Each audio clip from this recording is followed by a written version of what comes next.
Gormonal narушение bo'lgan, unda kista paydo bo'lganini keyin ginekolog unda UZIda ko'rib, senda kistang bor ekan, uni oldirib tashlash kerak degan narsani.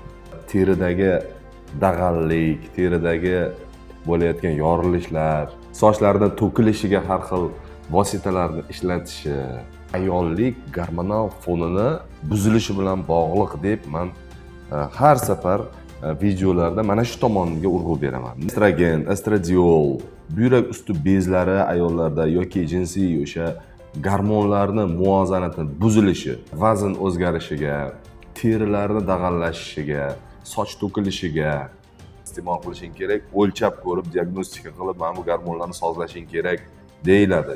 Nastroyeniyasi, kayfiyati, o'ziga bo'lgan ishonchi oshayotganini ko'rganimizdan keyin biz onkologiya degansiz bir oy oldin buyrak usti bezlari, jinsiy gormonlarni faoliyatini yaxshilaydigan maxsus mashqlar berishi mumkin ekanligini, ginekologicheskiy ma'lum bir mashqlar bor. Ularni berib, ham qon tomirlar, ham biologik faol nuqtalarni normalizatsiyaga keltirish imkoniyati bo'ladi. Shunday ekan, gap nimada? Gormonda. Gap nimada? Gormonal fonni sozlash uchun esa munosabatlar bilan ishlash kerak bo'ladi. Hammangizga vaqt ajratganingiz uchun rahmat. Keyingi videolarda ko'rishguncha xayrli kun, azizlar. Bugun sizlar bilan yana bir mavzu haqida suhbatlashamiz. Ya'ni ayollarda ortiqcha vaznni bo'lishi va ularni o'sha vazn bilan kurashishi, dieta, ya'ni majburiy o'zini o'zi o'sha fitnessda terlashi, lekin ichkarida bir ma'lum bir qarshiliklar bo'lishi haqida. Undan tashqari teridagi dag'allik, teridagi bo'layotgan yorilishlarni mayz bilan kurashishi, sochlarning to'kilishiga har xil vositalarni ishlatishi va mana shularning hammasi tashqaridan, xuddiki u periferiyada barglarini ildizi qolib, barglari bilan shug'ullanishday tushunsak bo'ladi. Nimaga? Ortiqcha vazn, qadrdonlar, bu hozirgi bog'liqlik hammasi ayollik gormonal fonini buzilishi bilan bog'liq deb men har safar videolarda mana shu tomoniga urg'u beraman. Nega? Chunki estrogen, estradiol, buyrak usti bezlari ayollarda yoki jinsiy o'sha gormonlarning muvozanati buzilishi, ya'ni kamayib ketishi yoki ko'payib ketishi ularni badanida ana shunaqa vazn o'zgarishiga, terilarni dag'allashishiga, soch to'kilishiga, suyaklarni mo'rt bo'lishiga, tirnoqlarni ranglari o'zgarishiga, tromblar bo'lishiga, har xil trombozlar bo'lishiga, davleniya, qon bosimini sakrashiga, aritmiya bo'lishi, ishemiya bo'lishi va har xil mana shu qon tomirlari bilan bo'layotgan kasalliklarni hammasini tagida bog'liq bo'layotgan bu gormonal fonligini siz balki eshitgandirsiz, balki eshitib turib, hattoki endokrinologga murojaat qilganingizda ma'lum bir dorilarni olgan, iste'mol qilgan bo'lishingiz ham mumkin. Bunga eng yaqini endokrinolog sizga to'g'ri vositalar, mana bunday gormonlarni iste'mol qilishing kerak, o'lchab ko'rib diagnostika qilib, mana bu gormonlarni sozlashing kerak deyiladi. Juda ham yaxshi bir tomoni. Lekin bu o'sha gormonlarni iste'mol qilganingiz bilan bu sizni ichingizda ishlab chiqariladi-ku. Siz uni yanada dangasa qilib qo'yishingiz, yanada bir odamga tuyani yukini yekinlashsang, umuman yotog'i bor deganda yoki eshakning yukini deymiz-ku. Bizni ma'lum bir hujayralarimiz o'zi ishlab chiqarilishi kerak bo'lgan qalqonsimon bezni gormoni bor. Jinskiy, ayollik gormonlari bor. Ana shu kelayotgan mashg'ulotlarda ayollar bilan suhbatlashganimizda kistani, miomani, ana shu mastopatiyani kelib chiqishlari sabablarini kuzatsak, hammasi asosan ginekologiskiy, ana shu ayollik gormonal fonni buzilishi bilan bog'liq bo'lishini ko'ramiz. Ana undan keyin masalan turmushga chiqishdan oldin men kistani eshitib o'sha UZIda bilsam, sababi uni tanasida emasligini ko'rdim.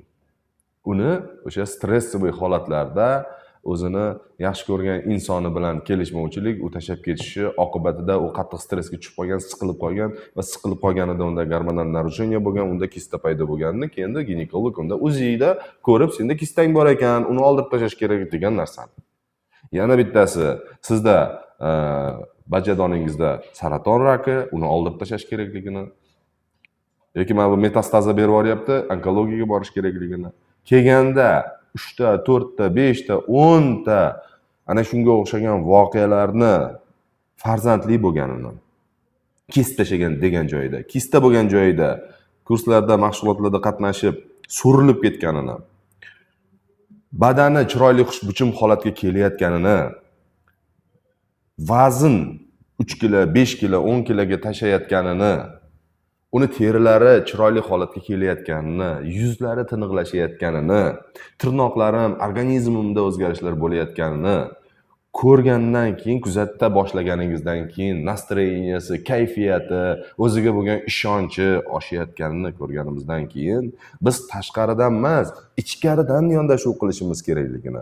Qanday ichkaridan deganda, insonni o'zini yordami bilan ana shu buyrak usti bezlari, jinsiy gormonlarni faoliyatini yaxshilaydigan maxsus mashqlar berishi mumkin ekanligini va shu yerda u diyetani unaqa qilmasdan, majburlamasdan u yoqimtoy va feromon gormonlari ishlab chiqariladi.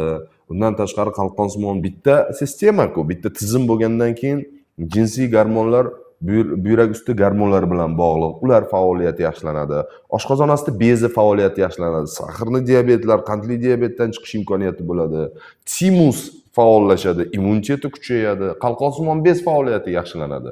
Undagi ana shu injiqliklar, qaysarliklar, yig'loqliklar chiroyli holatga kelishi, uni boshqa o'sha qalqonsimon bez gormonlarining faoliyati yaxshilanishi natijasida unda o'sha bo'qoq so'rilishi, zo'plar ketishi, gipofiz, gipotalamuslar yaxshi faoliyat yurishib, ishtahasi me'yorga kelishi, doim ovqat yeyavermasligi yoki zerikkanda ham bir narsa chaynab o'tirmasligi, stressga tushgandan keyin.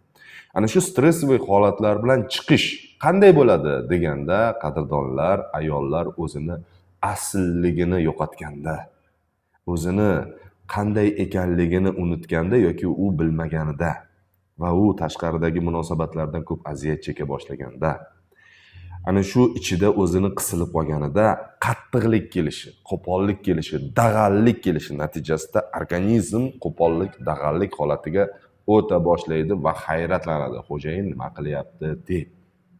Endi siz balki hozir buni so'zlar bilan aytayotganimda tushunmayotgandirsiz. Balki men faktiski sizga yetkazib berishim kerakdir, ilmiy jihatdan. Lekin hozir men aytayotgan narsalar meni tajribamda bo'layotgan ishlar. Tajribamizda farzandli bo'layotgandir. Tajribamizda ana shu bepushtlikdan chiqib borayotgan er-xotin munosabatlarida ana shu zagib bo'lib trubkalarida ana shu zagibni operatsiya qildiramiz desa 90% sizga kafolat bera olmaymiz degan joylarda Moskvada shug'ullanganimizda. Aytgancha biz endi 8 yil faoliyatim Moskva, Rossiyani boshqa davlatlarida, Murmanskda, Almaty, Tatariston, Udmurtiya, Nijnekamsk har xil joylarda faoliyat yuritib borib, Ukrainada u payt urush yo'q edi. O'sha yerda ham Kiyevda mashg'ulotlar o'tganimizda ko'plab odamlar bilan munosabatda bo'lganmiz. Va ularni o'sha kasalliklarini, bir buket kasallik, ham vazni, ham teri, ham soch to'kilyapti, ham ichki a'zolarda muammo, ham oshqozon ichak tizimida bo'layotganda siz unga faqat tashqaridan qancha medikamentlar, qancha dorilarni sarflagandan ko'ra bir marta nazar solib ichingizga, bir marta o'zingizni uyg'unlikka keltirib, ichingizda o'zingiz bilan shug'ullanib, ichingizda gormonal o'zgarishlarni chiroyli holatga solayotganingizni o'zingiz amalga oshirganingizdan keyin ishonchingiz yanada oshadi. Yani shu Navoiyda ham bir shug'ullanganlarimizda bir ayolni metastaza berib onkologiya deganda u UZIda ginekolog hammasini rasmlarga chizib, sizda mabetlarga tarqalib ketibdi, sizda urg'ochisi ekan, bu ko'payib ketdi deydi. Uni ham urg'ochisi bor, erkagi borda, uni ham bitta joyga chiqqani bor, mayda bo'lib ketgani.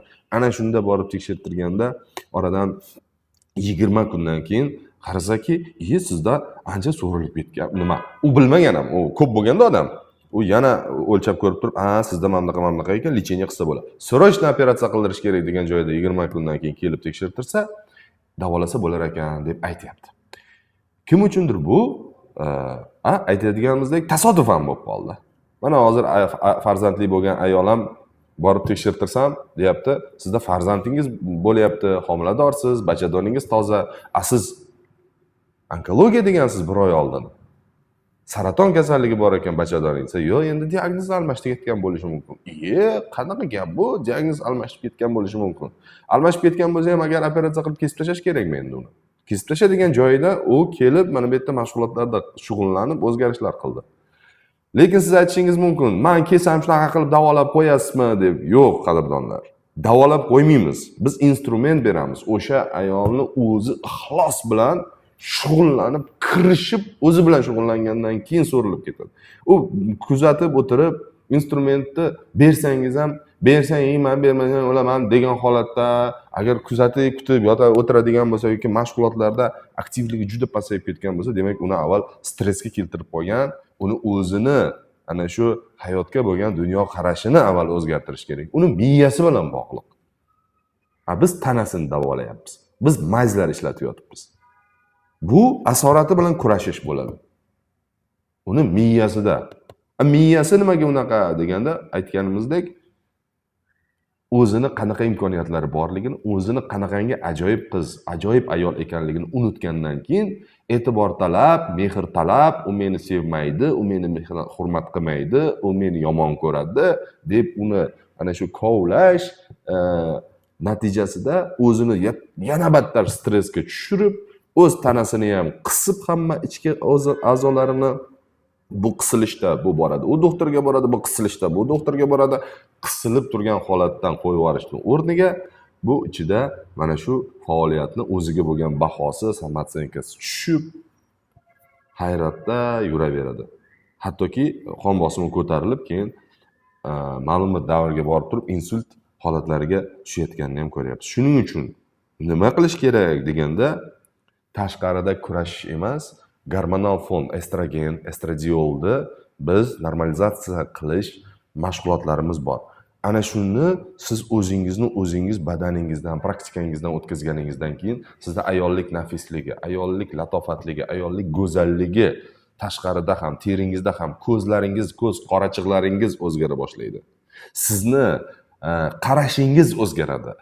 Ana shunda sizni oldingizdagi erkak, sizni oldingizda turgan farzandingiz, sizni yoningizda turgan ota-onangiz, yaqinlaringiz sizni ko'rib, bu qanday ichkaringizdan sizdan taralayotgan yoqimlilik ularni sizga bo'lgan munosabatini oshiradi. Nimadan? Ular menga ishongani uchun keyin meni ishonchim oshadi emas. Siz o'zingizga bo'lgan munosabatingiz o'zgargandan keyin, hissiyotlaringiz o'zgargandan keyin sizga qaragan odam keyin sizga qaraydida, bu ancha baxtiyor, ancha o'zgaribdi, ancha tanasi normaga kelyapti. Endi bunday taroziga qo'ying. Siz o'zingizni borib, o'zingizni majburlab, sport zalga borib, o'ynab, sakrab, lekin uyga kelganingizdan keyin miyangizdagi tarakanlar yana qilaversada, yana borasida ovqatni keyin kamaytiryapsiz. Ham betdan siqyapsiz o'zingizni, ham miyadan siqyapsiz. Ham sport zalda o'zingizni ezyapsiz, ham uyda hali.